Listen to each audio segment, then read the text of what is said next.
warahmatullahi wabarakatuh. Kembali lagi bersama kita di podcast Oase, obrolan asik seputar edukasi. Jadi sebelum masuk ke acaranya, walaupun kemarin udah punya perkenalan lagi ya. Siapa tahu ini nambah penonton baru. Perkenalannya nggak kayak biasa-biasa sih, terlalu hambar. Jadi perkenalannya ada yang kece-kece dikit lah ya.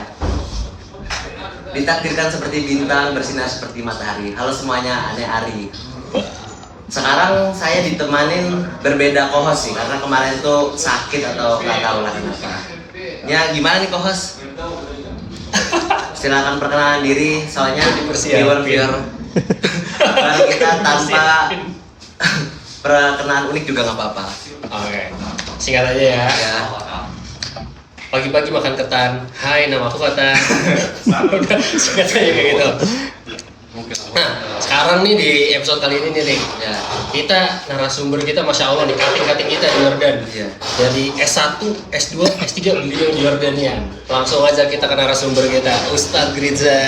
Ahlan wa sahlan. Masya Allah. Gimana sehat? Alhamdulillah sehat. Tapi sebelumnya saya mau ngucapin dulu selamat datang di Abdun. Karena nih, jadi buat penonton yang belum tahu, ini kita sekarang lagi take di Abdun. Kotanya kota aman. Jadi meskipun yang punya acara tuh di Galeri Yarmouk, di kota Irbid, tapi hari ini kita take-nya di Abdun atau di tepatnya di ibu kota Yordania, itu kota aman. Itulah, kayak gitulah ya. Oke, jadi boleh nggak dikasih tahu perjalanan singkat antum nih, Rad? Gimana nih? Ente nih gimana perjalanan singkatnya dari S1 sampai S3?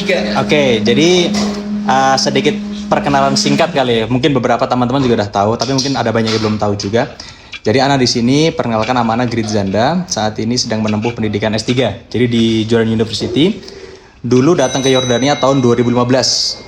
Masih maba waktu itu. Kalau kita bicara perbandingan, dulu itu maba cuman ada 4 angkatan Ana. Bayangin, 4 maba. Sekarang satu angkatan berapa tuh? 200, 100. Dulu cuma ada 4. Dan yang itu main bola itu nggak bisa tuh. itu aja kurang main bola. Kalau dulu ada padel bisa tuh lawan-lawanan, 2 lawan 2. Tapi padel doang. Belum ada, tapi dulu belum ada. Paling kalau catur bisa 2 papan kali ya. Dulu kan di Mu'tah. Ya, nah jadi dulu S1 di Mu'tah.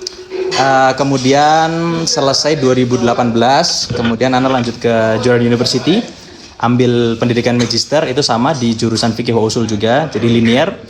Kemudian masih diberikan izin sama Allah, juga diberikan kemudahan untuk bisa melanjutkan pendidikan di S3 di kampus yang sama, Jordan University, ngambilnya fikih wa usul juga. Linear tuh berarti ya? Linear terus aja, biar nggak bingung. Tapi untuk S3 gimana? Udah pesan tuh? Nah ini dia permasalahannya, kalau S3 sudah berkeluarga sambil bekerja, itu kayaknya agak berat sedikit. Jadi makanya tantangannya semakin berliku-liku. Mungkin tantangannya beda sama tantangan S1 yang fokusnya cuma belajar. Kalau tantangan orang-orang atau mahasiswa yang udah bekerja, apalagi udah punya keluarga, itu beda, harus dibagi waktunya. Belajar, kerja, keluarga. Makanya ya kita jalanin sambil santai aja lah. Insya Allah selesainya untuk S3. Jadi harus pintar bagi waktu gitu. Kuncinya itu, harus pintar bagi waktu. Karena kalau enggak ya kita akan keteteran. Kita nggak bisa bagi waktu, kita semuanya minta prioritas. Keluarga juga nggak mungkin kita merduakan, kita ada tanggung jawab bekerja juga nggak mungkin kita merduakan, tapi kita juga kewajiban juga buat belajar. Harus bagi waktu lebih baik gitu. Tapi gokil sih, maksudnya beliau udah kerja, berkeluarga, masih dari tantangan lain gitu loh. Berarti suka banget sama tantangan. Oke, hidupnya penuh tantangan. Kalau film dulu kayak Benteng Takeshi, tantangannya banyak. Iya. Tapi nggak ada yang bisa lulus tuh istananya sampai sekarang kan. Semoga lulus. Yang ini semoga lulus, jangan sampai nggak lulus. Amin, insyaallah, amin. Untuk tips buat bagi waktu kerja sama kuliahnya tuh gimana, Ustaz? Jadi gini, kalau kita harus bedakan dulu, karena nggak semuanya itu satu jawaban. Karena ada mahasiswa yang S1, ada yang S2, ada yang S3. Beda-beda tantangannya. Kalau misalnya kita bicara S1 nih, taruhlah S1 yang belum berkeluarga, itu enak. Kita tinggal fokus belajar, ya kan? Kita fokus murojaah, di kelas kita fokus.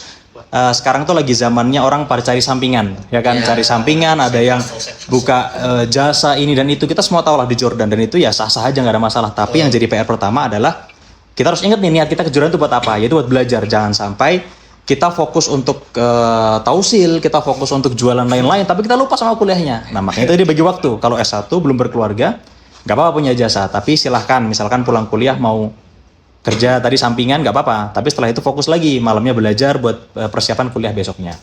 Kalau S2 tantangannya beda lagi karena gaya belajar berbeda. S2 itu banyak presentasi, banyak kita menyiapkan PowerPoint, kita harus bicara depan kelas. Nah, itu tantangannya beda lagi. Berarti kita harus memfokuskan lagi gimana caranya kita mempersiapkan di malam hari untuk persiapan presentasi besok. Kalau S3 lebih rumit lagi. Makin rumit lagi. Apalagi ditambah kerja. Tambah kerja. Betul. Apalagi kalau kerja kan, kalau misalkan kerja, kalau mungkin beberapa teman-teman di Jordan ada yang sudah kerja dan kerjanya itu bukan kerja yang sampingan, bukan side hustle. Jadi kerjanya lebih kepada kerja resmi yang mungkin di bawah pemerintahan atau mungkin di bawah perusahaan dan lain sebagainya. Nah, itu akan lebih sulit lagi karena bekerja kan ada waktunya. Biasanya kan 9 to 5 kan, jam 9 sampai jam 5, pulang jam 5 kita harus mau ngapain nih, kira-kira kuliahnya gimana nih, tabrakan atau enggak, gimana minta izinnya. Kita aja ada strateginya lah. Salah satu strateginya adalah kita mengambil kuliah di hari libur. Kuliah hari Sabtu. Capek memang, karena harusnya Sabtu kan libur. Tapi kita harus ngambil kuliah karena supaya untuk mengejar biar cepat lulus, tapi juga pekerjaan nggak terlupakan, keluarga juga tetap ada. Seperti itu. Keren. Oke. Jadi benar-benar full gitu, Ustaz. Bener-bener full. Kalau dibilang stres ya stres, capek lah. Capek. Cuman ya nikmatin aja. Banyakin ngopi lah gitu. Banyakin ngopi. Yang jangan sampai lupa adalah jangan pernah lupa kalau apa yang kita inginkan lebih daripada orang lain, harus ada tantangan yang harus kita lewati juga dan lebih dari orang lain kayak gitu. Contohnya hari libur tetap kerja atau tetap kuliah kayak gitu. Nah, kan tadi udah di-mention kerja nih. Kalau boleh tahu kerja apa nih? Jadi kalau sekarang di Jordan alhamdulillah itu diberi amanah bergabung di keluarga KBRI Aman. Sekarang di bagian protokol konsuler. Jadi kalau teman-teman semuanya, pasti teman-teman sering nih yang buat paspor, perpanjang perpanjang iqomah, habis itu legalisir ijazah pada kedutaan kan. Insya Allah 90% ketemu sama anak. Kayak gitu. Karena udah pasti karena petugasnya di sana. Ketemu antum jadi apa? Patung di depan atau? Tapi bisa bergerak. Oh, bisa bergerak. Bisa melayani. Jadi posisinya di protokol konsuler lebih kalau misalnya kita bicara tugasnya apa, keimigrasian, buatin paspor, perpanjang paspor, legalisir ijazah, izin tinggal, izin kerja dan lain sebagainya. Itu semuanya diurus oleh protokol dan konsuler di KBRI Aman, seperti itu. Jadi Ane penasaran nih, kan Ustadz di sini udah dari 2015 Ustadz. 2015 betul. Ya. Itu sampai ke 2006 gimana masa ke masanya itu? Masa ke masa maksudnya tantangan kali ya? Iya, tantangan. Oke, jadi tantangannya itu beda-beda. Kalau dulu 2015 itu yang tadi udah mention di awal, 2015 itu mayusnya masih sedikit. Dulu satu angkatan anak hanya 4 orang. 3 ke Mu'tah, 5 orang. 3-nya ke Mu'tah, 1-nya di UJ, 1 lagi di Yarmouk kalau nggak salah. Jadi ada 5. Nah, 5 orang ini dulu tantangannya adalah kita bagaimana mengkompakkan diri supaya ketika ada acara, khususnya kan sekarang kan keorganisasian HPMI ya. Gimana caranya kita bisa aktif di organisasi, yaitu kita harus kompak. Jumlahnya masih sedikit, gimana masuk nggak kompak? Kan jumlahnya masih sedikit, kita harus membangun komunikasi, kita gimana caranya kita bisa datang ke aman ketika acara, kita nggak menggampangkan yang namanya organisasi. Nah, itu salah satu cara untuk kita menghadapi masa ke depannya. Nambah tahun lagi, mungkin Yordania semakin dikenal oleh orang-orang di Indonesia, oleh pelajar di Indonesia, baik itu santri, teman-teman yang di SMA, di SMK, dan lain sebagainya, kemudian tahu Yordania, akhirnya pada kesini. Maka tantangannya selain tantangan waktu, kemudian tantangan perbedaan zaman, yang ketiga adalah tantangan jumlah mahasiswa. Bayangin, ketika dulu jumlah mahasiswa itu mahasiswa barunya ada 5. Dibandingin yang tahun-tahun sekarang nih 100, 200, pasti tantangannya beda. Ya kan? HPMI dulu nggak pusing, HPMI dulu kan cuman pas waktu anak itu nggak ada pengurusan yang namanya BPH ya? semuanya diurus. Dia presiden.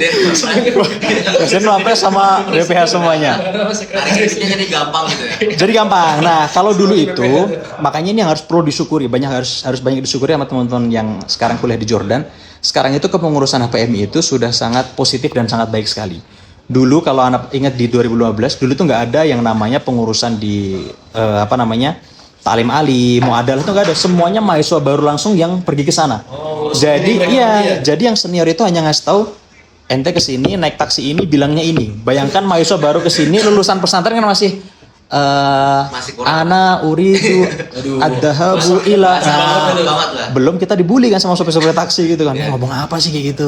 Nah, sekarang kalau udah HPMI sekarang ini kan udah Masya Allah udah ada bagian Kemendik dan lain sebagainya. Dulu nggak ada Kemendik. Nah, sekarang udah ada Kemendik, itu satu hal yang perlu disyukuri oleh mahasiswa-mahasiswa sekarang di Yordania. Tantangannya adalah ketika jumlah mahasiswa itu semakin banyak, maka akan semakin banyak muncul permasalahan. Salah satunya adalah perpecahan, tidak kompak, kemudian masing-masing mengedepankan egonya sendiri-sendiri, ada yang asobiah dengan kelompoknya masing-masing. Nah itu yang harus kita jaga, jangan sampai perpecahan itu menjadi masalah baru, nantinya malah menjadi permasalahan yang semakin besar ke depannya, kayak gitu. Jadi lebih kepada permasalahan kondisi internal mahasiswa itu sendiri. Kayak gitu. Plus minus lah ya. Plus minus, betul, plus minus. Tapi ente tuh masuk ke BRI Iya. setelah lulus S1 kah atau langsung? Jadi Langsung protokol konsuler tuh atau? enggak, berbeda. Jadi gini, satu yang mau Ana tegaskan ke teman-teman semua yang nonton, jangan pernah malu untuk bermimpi, yang pertama. Yang kedua, jangan pernah malu untuk meminta hal-hal yang mustahil. Ya kan, kita tahu dong, kita kan belajar syariah semuanya. Yang namanya Tuhan kita Allah itu kan maha besar dari semuanya. Meminta aja sesuatu yang mustahil. Dulu Anda pernah berpikiran kayak Hari mau terbang, bisa terbang. Nah. Bangsanya nih orang. Jadi dulu kan Anda sempat kepikiran kayak sebelum selesai S1, jadi semester terakhir kepikiran kayak kira-kira lulus dari sini fresh graduate mau ngapain ya? Pulang ke Indonesia mau kerja apaan nih? Mau masuk PNS bisa nggak ya? Mau buka bisnis jalannya dari mana? Lulusan syariah mau jadi ini itu pusing serba pusing. Akhirnya dulu yang kita harapkan apa? Pengen jadi temus. Qadarullah ujian temus juga nggak lulus. Kan kita mikir setelah nggak lulus kita mau ngapain lagi? Mau ada apa lagi? Nah ternyata waktu itu singkat cerita ternyata Allah tuh punya rencana lain. Jadi dimudahkanlah waktu itu ada pembukaan pendaftaran di kedutaan. Akhirnya masuk mengajukan CV, mengajukan lamaran lah. Alhamdulillah saat itu keterima pendaftaran. Waktu itu kalau nggak salah 3 atau 4 orang diseleksi, akhirnya keterima. Masuk dari situ pelan-pelan, mulai dari beberapa pernah kita rasakan lah, kayak misalkan di politik pernah, kemudian di ekonomi pernah, kemudian di penanganan PMI, pekerja migran Indonesia pernah, kemudian sekarang terakhir di protokol konsuler. Jadi kayak gitu, proses cukup panjang kalau diceritakan. Tapi masuk awalnya dari 2018 setelah selesai S1. Setelah S1 langsung tuh. Setelah selesai S1 karena Kobra S2 masuk langsung. Sebelum lanjut S2, keterima di kedutaan dulu baru kemudian lanjut S2. Oke. Kayak gitu. Nah, ini yang jadi catatan penting. Jangan kita berpikiran sekarang nih kita belum lulus S1 tapi kita berpikiran pengen kerja di kedutaan atau pengen kerja di perusahaan A, perusahaan B, perusahaan C. Enggak, perusahaan manapun, kantor pemerintahan manapun, mereka kan mensyaratkan minimal lulusan S1. Nah, kalau S1 aja kita belum lulus, kenapa kita udah mikirin itu sejauh itu? Makanya fokus kita sekarang lulus dulu. Setelah lulus, kita baru mau daftar silahkan. Tapi nggak ada salahnya kita persiapkan dari sekarang langkah-langkahnya apa nih kita mau tuju supaya kita bisa menggapai mimpi itu tadi. Nah itu dia sih yang jadi kekhawatiran banyak nih. Banyak banget termasuk personal aneh ya pribadi. Karena insya Allah kan akhir tahun ini insya Allah. Itu bener-bener banget. Oke. Asli kayak mau kemana nih arahnya karena belum nemu passionnya. Betul. Kayak ya Allah ini kan kebetulan ada yang ngambilnya jurusan ekonomi syariah. Iya. Sebenarnya itu lebih general lah ya. Lebih general. Tapi aneh sendiri emang pengen jatuh ke ekonomi tapi masih banyak tertarik ke passion lain gitu misalnya. Random jujur masak. Atau mungkin ke tambang. Atau apa kayak gitu masih bingung gitu. Jadi kalau misalnya ente saran gimana nih? Perkiraan gitu. Berarti ente ngambil S1 ekonomi syariah. Ekonomi syariah. Kalian ente ngambil apa? Usuluddin.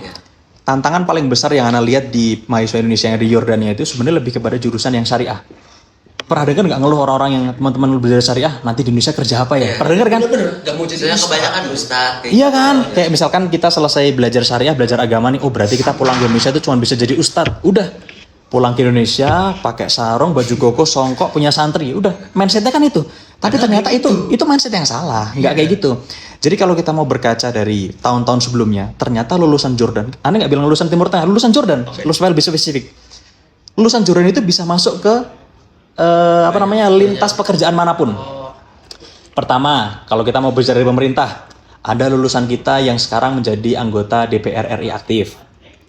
Dulu presiden PMI, ada namanya Bang Kosam.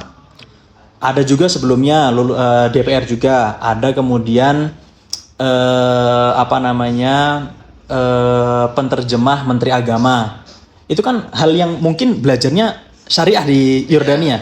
Karena beliau waktu yang penerjemah Menteri Agama ini, dulu dia ngambil S1, S2 itu di Yordania. Belajarnya mungkin syariah, tapi kan ternyata ketika pulang dia bermanfaat dari bahasa Arabnya. Kita tuh kadang-kadang nggak tahu nih. Benar-benar. Belum tentu ketika kita pulang yang dipakai tuh ilmu ilmu syariahnya. Meskipun itu adalah ilmu dasar yang kita miliki supaya untuk benteng kita di menghadapi kerasnya hidup di Indonesia kan. Fondasi lah. Pondasinya sudah ada.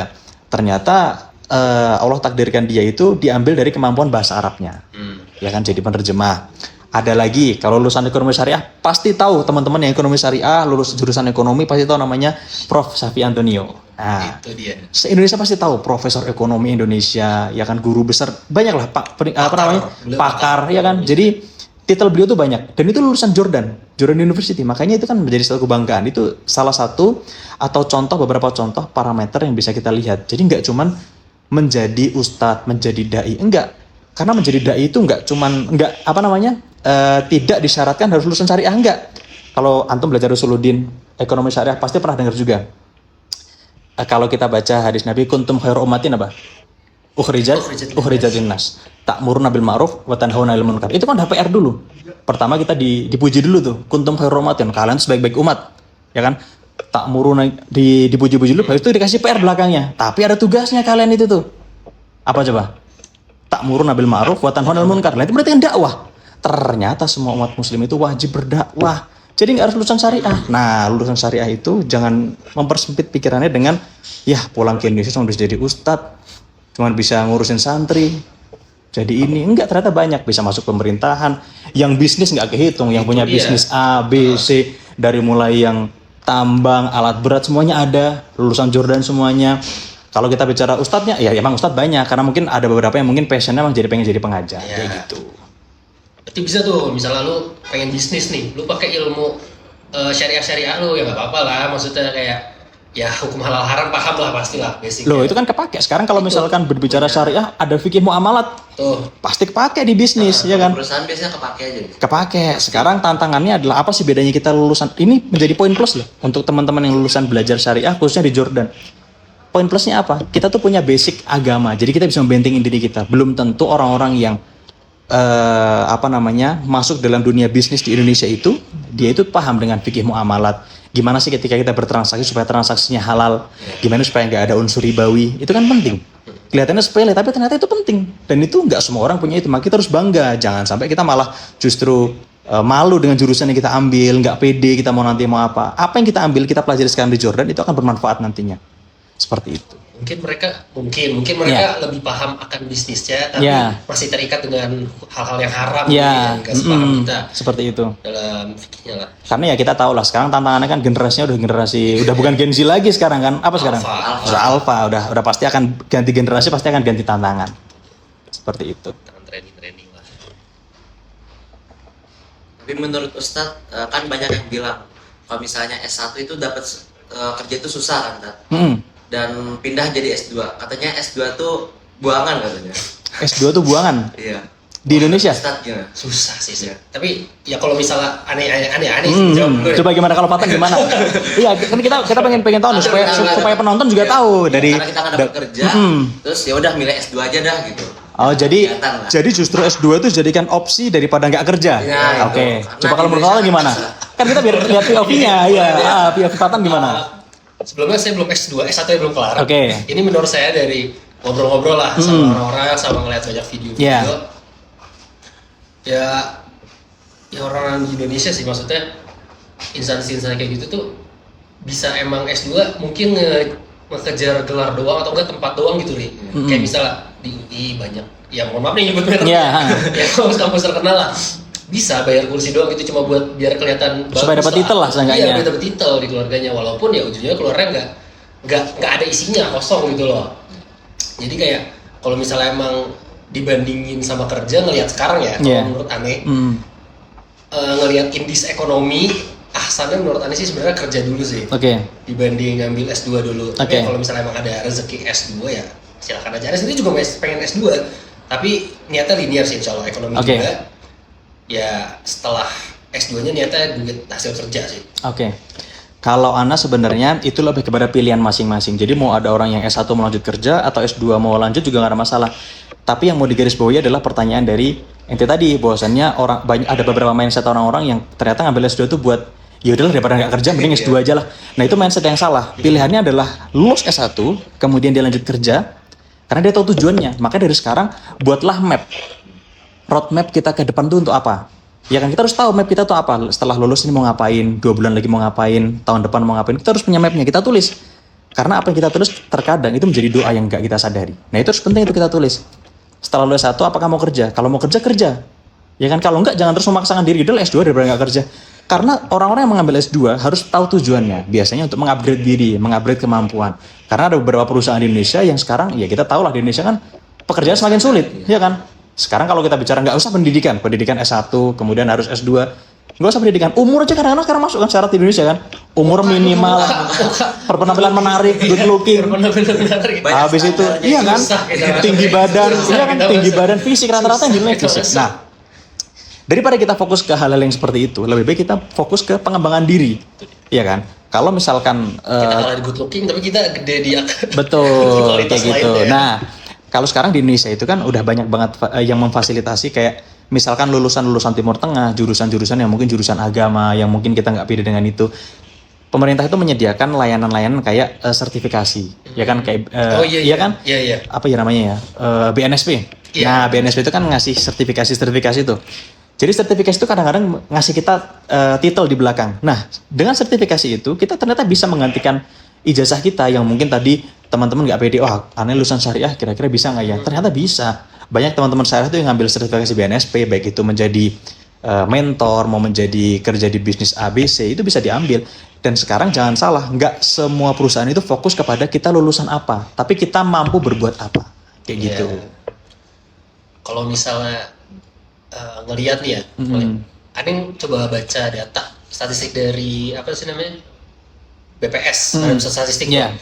Itu kalau kita ngelihat data TPT kita, TPT Indonesia, persentasenya sebenarnya makin kesini makin menurun nih. TPT Indonesia. Ya sebenarnya itu bisa dibilang bagus, tapi nggak bisa dibilang bagus banget sih. Karena kan orang-orang bilang nyari pekerjaan tuh sulit di Indonesia. Cuma ada orang juga yang bilang sebenarnya pekerjaan tuh ada, tapi yang sesuai yang kita mau susah. Mungkin kayak ya mohon maaf misalnya kita lulusannya bagus nih, kita kualitas kita misalnya IPK 4, terus kita jago Excel, kita jago seluruh yang dibutuhkan pekerjaan. Tapi pekerjaan yang tersedia misalnya mohon maaf jadi tukang bersih-bersih. Emang kita mau dengan kualitas kita yang setinggi itu, tapi kerjanya kayak gitu. Halal sih halal, tapi apakah kita mau gitu di ekonomi sekarang? Nah, tantangannya itu adalah ada pada di 2 poin, yaitu adalah idealis dan apa satunya? Satu idealis, realistis. Jadi kita tuh boleh idealis. Aneh lulusan S3 juara di university. S3 masa aneh ngajar TPA? Nggak idealis, ya kan? S3 ya harusnya kampus top dong, kalau perlu kampus di luar negeri. Tapi idealis itu bisa kita gunakan ketika apa? Kita sudah mencapai realistis. Kita harus realistis dulu. Kalau kita misalkan memang sudah lulus dari Jordan, jangan berpikir kayak lulusan dari Jordan, saya harus kuliah, saya harus kerja di perusahaan A, perusahaan B, perusahaan C. Enggak. Yang ada di depan mata, sikat dulu aja. Kita realistis dulu aja. Ketika sudah realistis, semua akan berjalan, semua akan terupgrade pelan-pelan. Baru ketika realistis tercapai, baru kita bisa mikir idealis. Kalau di awal kita udah fokus pada idealis, ya kita akan kesulitan. Makanya tadi tantangan yang kayak Fatan bilang tadi, banyak orang-orang yang bilang kayak, aneh kan lulusan Jordan University, lulusan Yarmouk, lulusan WISE, lulusan mana, dengan secara kampusnya adalah kampus internasional, terkenal di Jordan. Tapi ketika pulang, ya dia nggak mau kerja dengan kerja yang receh, ya kan ngajar-ngajar kuliah di kampus yang nggak terkenal, dia nggak mau. Padahal itu adalah tangga yang harus dia lewatin. Jadi kalau saran anak, lewatin dulu aja pekerjaan yang depan mata, karena itu akan secara nggak langsung dia akan sebagai proses upgrade diri. Nanti akan mendapatkan tempat yang pas pada waktunya. Kayak gitu. Jadi ya pokoknya ambil aja lah kesempatannya. Ambil aja kesempatan, karena kesempatan nggak pernah datang 2 kali. Iya, nggak ada. Itu misalnya kita ngincar kerjanya di kantoran, tapi misalnya di depan ada ngajar apa. Ya udah kita ngambil aja dulu yang ngajar. Ambil aja dulu, gitu. Ya meskipun kita nggak salah juga mau daftar kantoran nggak apa-apa, tapi mana yang keterima duluan, ya udah masuk dulu aja, kayak gitu. Jadi terakhir nih kita penasaran nggak sih tentang menurut Ustadz Riza, sekarang kan lagi rame-ramenya perang gitu ya, dampak mahasiswa di Jordania yang gimana nih, perang Irak sama Israel gimana menurut Ustadz Riza? Iran sama Israel bukan Irak. Oh iya, Jadi gini, Irbit tau. Sama-sama I kan. Jadi ada tahu tadi mau bilang Irbit kan, cuma kayak bukan Irbit ya. Emang IR sih depannya apa ya? Irak aja lah. Padahal Irak. Oke. Irbit sih jujur. Jadi gini, kalau misalkan menurut anak pribadi, sekarang itu kita fokus aja untuk belajar. Udah kita nggak usah memperhatikan itu dulu. Itu yang pertama. Yang kedua, kenapa? Karena kalau kita terlalu overthinking, justru malah kita jatuhnya kayak berpikir ke hal-hal yang harusnya nggak kita pikirkan terlebih dahulu. Wah, gimana nanti kalau perang? Gimana kalau kena rudal? Semuanya masih gimana kalau. Pun kalaulah qadarullah gimana kalau yang terjadi, itu sudah ada protokol yang pemerintah kita sudah menyiapkan langkah untuk menghadapi itu. Jadi untuk menghadapi itu sementara waktu, udah kita fokus aja belajar. Jadi kita nggak perlu memperhatikan kapan nih kita dievakuasi, kira-kira kapan ada evakuasi atau enggak, ini atau enggak, udah kita ikutin aja apa yang ada pengarahan dari pemerintah Yordania, pemerintah Indonesia, itu kan pemerintah yang harus kita hormati. Nah, ketika belum ada arahan, ya udah kita fokus aja dengan belajar. Setelah nanti fokus dengan belajar, ketika memang teman-teman qadarullahnya meskipun kita nauzubillah ya terjadi itu yang nggak kita inginkan, pasti pemerintah kita nggak akan acap dan nggak akan diam, pasti akan fokus juga ke keselamatan WNI yang ada di luar negeri. Jadi sementara ini, daripada kita berpikir overthinking dengan keadaan sekarang, udah kita fokus aja. Ada nggak kira-kira mahasiswa yang terlalu overthinking terus kemudian malah imtihan rosip?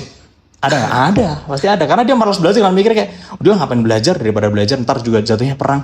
Buktinya apa? Nggak perang-perang kan? Akhirnya rugi juga, mendingan udah pikirin depan mata dulu, kayak gitu. Tapi berarti mungkin ya banyak teman-teman orang tua dari teman-teman kita nih yang mungkin nonton juga buat kesini. Coba mungkin bisa jelasin Tetet.